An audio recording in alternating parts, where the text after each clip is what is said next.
The movie starts in a rainy night where people are returning home from work for the weekend, and it is also Valentine. We see Jennifer sending an email to her ex-boyfriend saying that she wants to go to him for Valentine and to fix their relationship back to normal. But then she stops sending the message and pack her things to go to the airport. In the same building, on another floor, a man who got wet in the bathroom while he was washing his hands. He is drying his clothes. It's strange, I know. After he is done, he picks his stuff and goes to the elevator, and he sees that the elevator is closing. He shouts for the person in there to hold it, and that is Jennifer, who is holding the elevator. After getting in, he starts talking to her, and Jennifer would nod her head out of kindness, but it's pretty obvious that she is bored and just wants to get out. Later, the man draws Jennifer's attention to a scratch on the metal wall of the elevator, a kind of sketch, some says, which is a person who is stuck in an elevator. As Jennifer is observing this, the elevator stops. Both of them try to inform by pressing the alarm button and calling for help,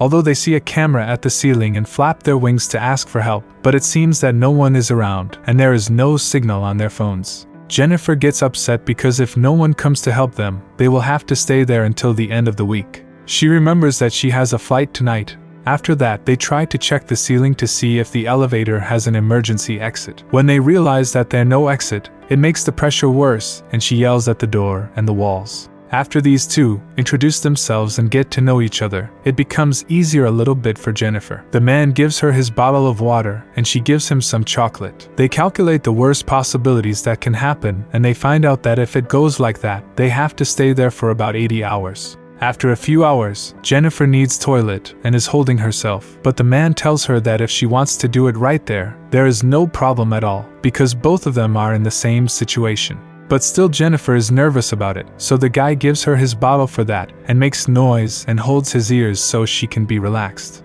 Jennifer finally finishes and goes to that scratch on the wall, and adds one more to resemble as them. Then they talk more to know about each other's better. They talk about their problems and their relationships. The guy thinks now is a good time to open the bottle of wine he got. After drinking, they are more open and honest with one another. The man tells Jennifer that he wasn't honest with her at first, because he said he hasn't seen her around. But in fact, he has seen her several times in her workplace. And he didn't tell her these at first, because he thought it would make Jennifer uncomfortable. And it actually made Jennifer happy and thanks him. They draw pictures of each other's to pass the time. Then they start a new game in which they talk about their sexual life. And while the stories are exchanging between them, the guy kisses Jennifer, and they continue further having intimate moments in the elevator. After this operation, the guy tells Jennifer that he has developed an interest in her and has fallen in love with her. But Jennifer does not feel the same and puts on her clothes, telling him that she has no feelings for him at all and wants to fix her relationship with her ex-boyfriend when she leaves there.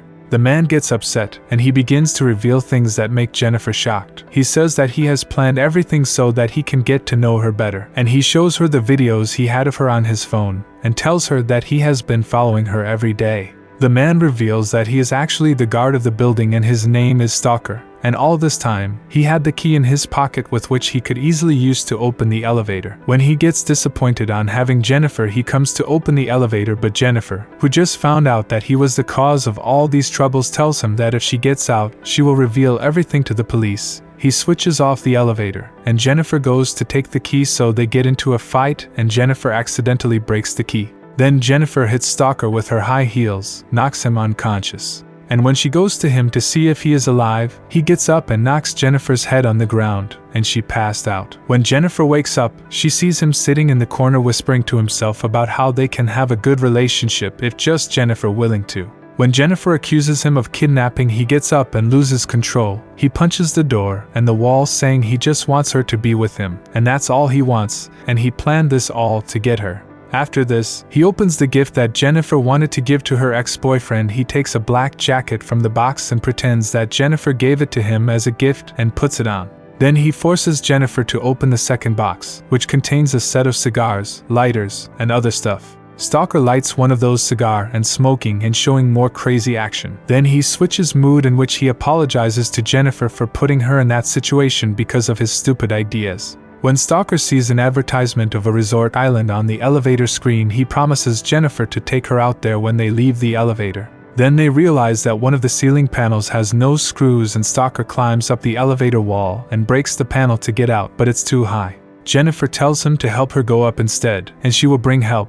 But when Jennifer climbs up by the help of Stacker, she shows him that no help will come. Jennifer takes the ladder up to reach the elevator door and to save herself. But at this moment, as Stalker is pissed off and makes a rope with his clothes and climbs out of the hatch up to Jennifer. As she is opening the elevator door to go out, Stalker grabs her and they fall down back into the elevator. They remain unconscious for a while, then Jennifer wakes up before he does, and notices a fire alarm and tries to activate it by smoking a cigarette. But it doesn't work, and then she makes a small fire and the psycho of our story rises and wants to jump on Jennifer. But he brutally is injured and can't move. Jennifer kicks him and breaks his nose, then ties him up with a rope, and goes to the fire alarm and activates it to inform the fire department. She uses the opportunity to castrate Stalker with a cigarette lighter and some other tools she got. Stalker, who is scared, yells so hard that we skip into the next scene. In the next scene, we realize that she didn't do it, and Stalker thanks her for that.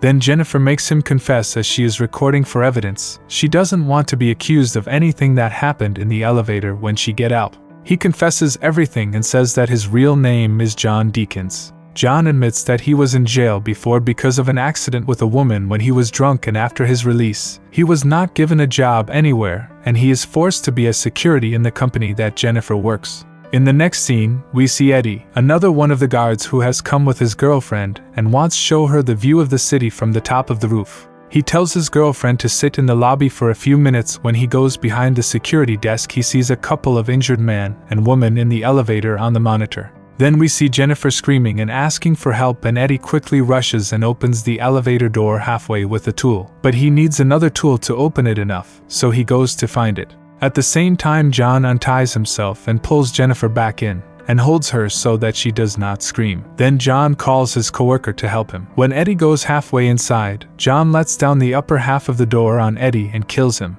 As Jennifer witnessing all these, he punches her unconscious and breaks her phone to destroy the confessions he had made, then takes her to the parking lot and puts her in the trunk. John cleans himself and goes to the lobby to delete all the video that was recorded from the elevator on the computer. At the same time, Eddie's girlfriend missing him and asks John.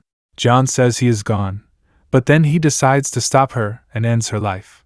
John starts driving the car and reaches a garbage dumpster. He soaks the garbage with gasoline he had and then goes to Jennifer to see if she is alive. When he is about to start a fire to burn Jennifer, she gets up and hits his broken nose with that gas can. Then sits behind the wheel to drive away, but in the car, she notices the cigar that John smoked earlier in the elevator. It reminds her of the plan she had, which he ruined it for her. So she decides to reverse the car, but she hits the trash truck that John jumped in and gets impaled by a metal bar which he can't move anymore. Jennifer lights the cigar she found in the car and throws it into the trash.